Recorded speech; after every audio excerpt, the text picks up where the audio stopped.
Mana qizlar, bu klientimizning sochlari ochartirilgan sochlarni o'ziga yarasha sostav bilan ishlaymiz. Qizlar har doim so'raysizlar, shu soch qancha bo'ladi, deb. Mana shuncha sochlar 700-800 ming atrofida chiqadi, ketadigan sostavga qarab. Kare sochlar ochartirilgan 500-600 ming chiqadi.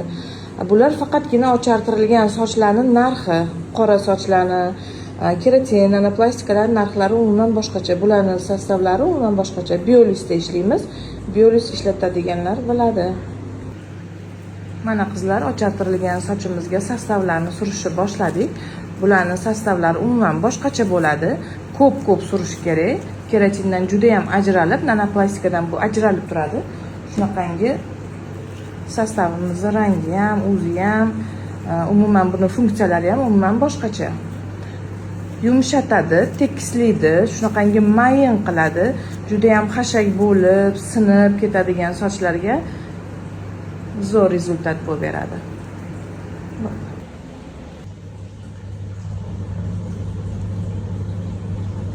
Mana qizlar, bez effekt, bez lampa, boyagi sochimiz ochartirilgan, uchlarini uhod qilishimiz kerak edi, qilib berdik.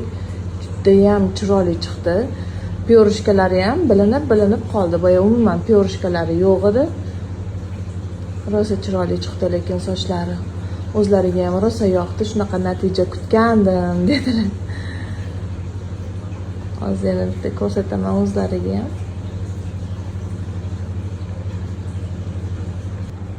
Mana qizlar, rezultatimiz rosa ham lekin chiroyli chiqdi. Yumshoq, mayin, blesklari ham o'zlariga yarasha bo'ldi. Pyorishkalari ochilib, pyorishkasi bitta tonga soch ochardi.